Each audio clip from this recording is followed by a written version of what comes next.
हे मां लक्ष्मी, आपकी इस वीडियो को जो भी पूरा देखें उसकी सारी मनोकामनाएं पूरी कर देना, उसकी झोली खुशियों से भर देना। भक्तों, किस पाप के कारण महिला समय से पहले ही विधवा हो जाती है? भक्तों, भगवान विष्णु और मां लक्ष्मी क्षीर सागर में शेष नाग की शैया पर बैठे हुए थे।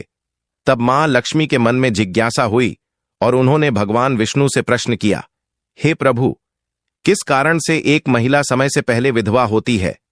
ऐसा वह कौन सा पाप है जो एक पतिव्रता नारी को भी विधवा बना डालता है? क्या महिला के विधवा होने के संकेत पहले से मिलते हैं तथा महिला का वह कौन सा अंग है जिससे यह पता चलता है कि महिला विधवा होगी या नहीं? इस प्रकार से प्रश्न पूछने पर भगवान विष्णु कहते हैं, हे प्रिय, तुमने उचित ही प्रश्न किया है।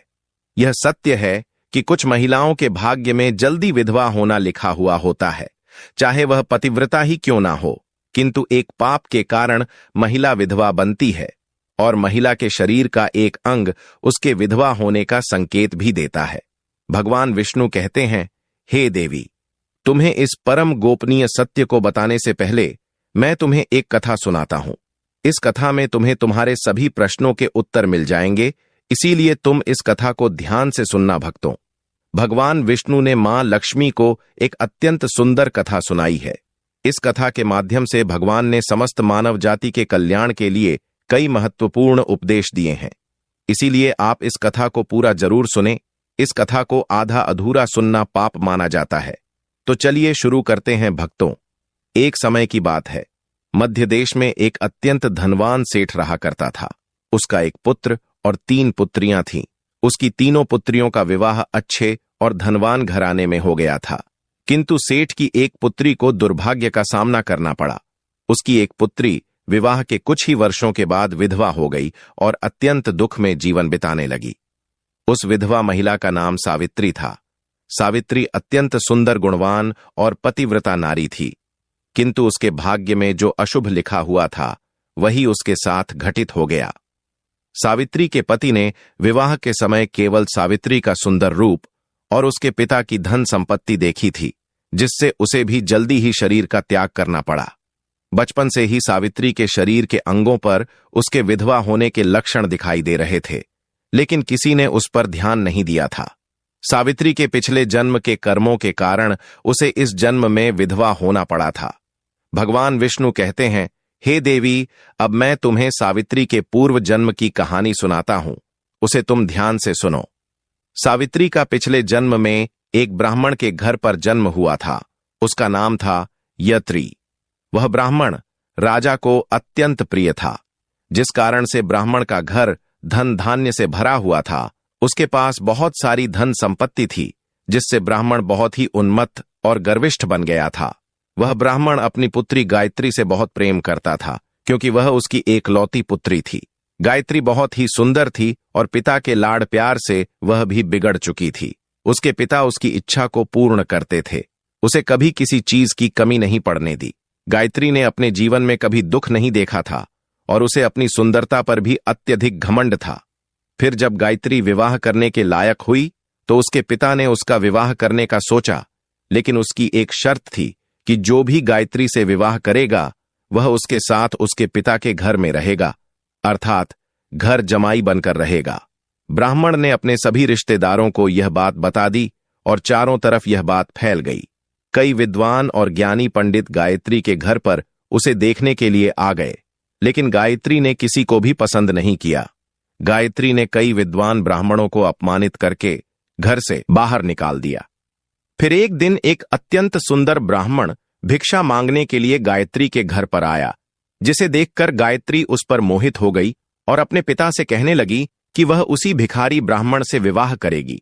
यह सुनकर गायत्री के पिता ने भी उस भिक्षुक ब्राह्मण को गायत्री से विवाह करने के लिए पूछा, तो उस भिक्षुक ब्राह्मण ने भी हां कर दिया और फिर गायत्री और उस ब्राह्मण का विवाह संपन्न हुआ।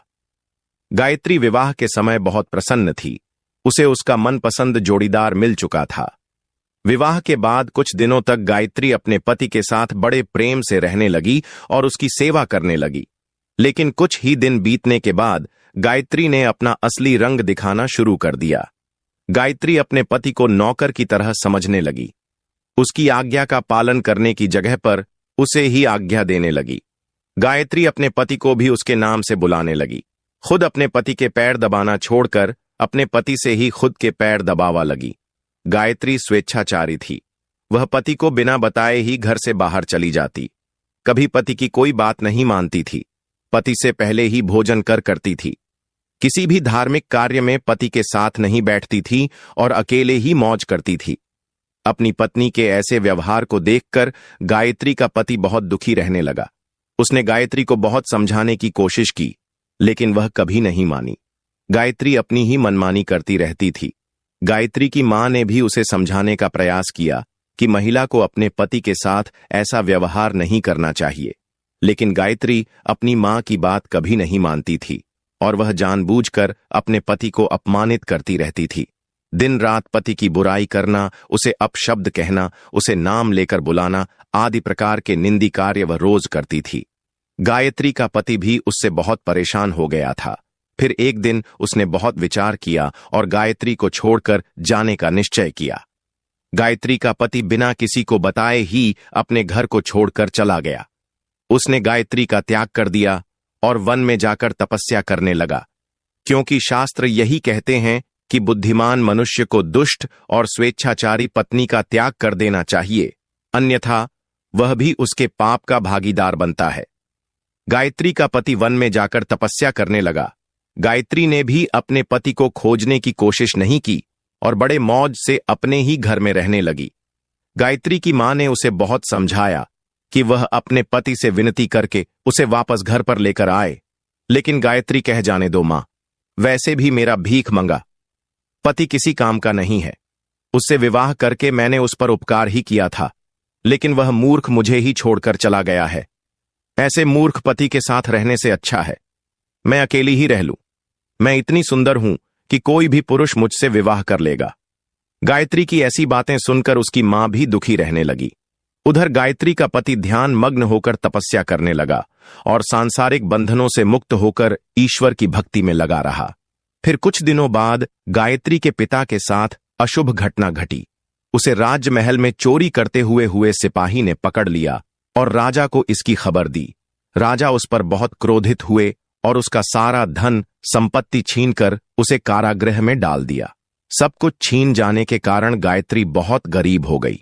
उसकी मां और गायत्री अब दूसरों के घर पर काम करने के लिए जाने लगे। गायत्री के पिता तो कारागृह में बंद थे, तो उसे और उसकी मां को सारा काम करना पड़ रहा था। तब गायत्री को अकेलापन सताने लगा। घर में कोई पुरुष नहीं था, इसीलिए उनकी सहायता के लिए भी कोई नहीं था। अब गायत्री को अपने पति की याद आने लगी, लेकिन गायत्री का पति तो वन में सन्यासी बनकर बैठा था। फिर गायत्री अपने पति को ढूंढने के लिए वन में चली गई, लेकिन उसे उसका पति कहीं पर भी नहीं मिला। वह वन में हर तरफ घूमने लगी, लेकिन उसे उसका पति नहीं मिला। फिर वह एक जगह पर विश्राम करने बैठी तो अचानक उस स्थान पर एक शेर आ गया और उसने गायत्री पर हमला कर दिया और उसी क्षण गायत्री के प्राण चले गए। मृत्यु के बाद 2 यमदूत गायत्री को घसीटते हुए यमलोक ले गए। यमलोक में जब गायत्री यमराज के सामने जा पहुंची तो यमराज ने उसके पाप और पुण्य का मूल्यांकन किया। यमराज कहने लगे, यह तो अत्यंत पापी महिला है। इसने कभी अपने पति का सम्मान नहीं किया। इसने बार बार केवल अपने पति का अपमान ही किया है। यह उसका नाम लेकर बुलाती थी और अपने पति के साथ नौकर की तरह व्यवहार करती थी। ऐसी दुष्ट महिला को तो नरक में भेजना चाहिए। फिर गायत्री नरक में चली गई। अनेक वर्षों तक नरक में सजा भुगतने के बाद गायत्री को अपने पूर्व जन्म के कर्मों का प्रायश्चित करने के लिए फिर से मनुष्य जन्म प्राप्त हुआ। जो पाप गायत्री ने किए थे, उसी पाप के कारण गायत्री के शरीर पर विधवा होने के लक्षण प्रकट हुए थे। भगवान विष्णु कहते हैं, हे देवी, अब मैं तुम्हें उन चिन्हों के बारे में बताता हूं जिस महिला के अंग पर ऐसे चिन्ह प्रकट होते हैं, वह महिला समय से पहले विधवा होती है। भगवान विष्णु कहते हैं, हे देवी, मध्य माया, तू दीर्घा या भार्या, हा निर्व निर्द अनामिका, हर सवा भवेदी शुभा नारी पृथुपासनी सुदुर्भगा। इस श्लोक में भगवान विष्णु ने विधवा स्त्री के लक्षण बताए हैं। यदि किसी महिला के पैर पसीने से रहित हो, उस पर नसें दिखाई ना देती हो, उसके पैर चिकने तथा कोमल हो, तो वह महिला सुख भोगने वाली तथा ऐश्वर्यशाली नहीं होती। यदि महिला के पैर का अंगूठा घोल मांसल हो तो वह महिला पतिव्रता एवं ऐश्वर्यशालिनी होती है। यदि महिला के पैर के अंगूठे पर नसें दिखाई देती हो तो वह दुर्भाग्य से युक्त व्यभिचारिणी होती है। बहुत छोटे अंगूठे वाली महिला क्लश करने वाली और दुख भोगने वाली होती है। अंगूठा यदि छपता हो तो वह महिला गर्भ धारण क्षमता में दुर्बल होती है। यदि किसी महिला के पैर की तर्जनी उंगली अंगूठे से भी बड़ी हो तो वह स्वच्छंद कामचार अर्थात अनेक पुरुषों से संबंध बनाने वाली होती है। यदि किसी महिला के पैर की उंगलियां परस्पर मिली हुई हों, एक दूसरे के नजदीक हो, उंगलियां गोल एवं सीधी हों और नाखून पतले एवं छोटे हों, तो वह ऐश्वर्यशालिनी होती है और ससुराल में सुख भोग है। अब मैं विधवा महिला के पैर के लक्षण बताता हूं। यदि किसी महिला के पैर का अंगूठा बहुत बड़ा हो और आगे से गोल हो, उसके नाखून टेढ़े मेढ़े हो, अंगूठे पर नसें दिखाई देती हो, तो उस महिला के विधवा होने के योग्य बनते हैं। यदि महिलाओं की ढह आम बहुत बड़ी हो तो वह मृत्यु पर्यंत दुख भोगने वाली होती है। और यदि महिला के पैर मांस रहित हो तो ससुराल के भाग्य को नष्ट कर देती है। यदि किसी महिला के पैर की अनामिका उंगली बाकी उंगलियों की तुलना में बहुत छोटी हो तो वह कलह करने वाली और घर के वातावरण को असहनीय बना देने वाली होती है। यदि किसी महिला के पैर की मध्यमा उंगली अर्थात बीच की उंगली ज्यादा लंबी हो तो वह विवाह के लिए अयोग्य होती है। जो महिला चलते समय पैर पटक हुए चलती हो और धम धम आवाज करती हो तो वह अपने पति का विनाश करने वाली होती है। भगवान विष्णु कहते हैं, हे देवी, इन्हीं लक्षणों के कारण सावित्री समय से पहला विधवा हुई थी। पिछले जन्म के कर्मों के कारण ही महिला के विधवा होने के योग्य बनते हैं। जो महिला अपने पति का अपमान करती है, उसका नाम लेकर बुलाती है तथा उसके भोजन करने से पहले ही भोजन करती है, तो वह महिला निश्चित ही समय से पहले भी होती है। एक पतिव्रता महिला कभी पति का अपमान नहीं करती, कभी उसे नाम लेकर नहीं बुलाती और सदैव पति से एक निष्ठ रहकर उसकी इच्छा के अनुसार चलती है। उस महिला की कभी दुर्गति नहीं होती और वह मृत्यु के पश्चात मेरे लोक को प्राप्त करती है। तो भक्तों, इस प्रकार से भगवान विष्णु ने मां लक्ष्मी को अत्यंत महत्वपूर्ण कथा सुनाई है। उम्मीद है आपको यह जानकारी अच्छी लगी होगी। वीडियो को लाइक जरूर करें और कमेंट में जय श्री हरि विष्णु और जय मां लक्ष्मी जरूर लिखें।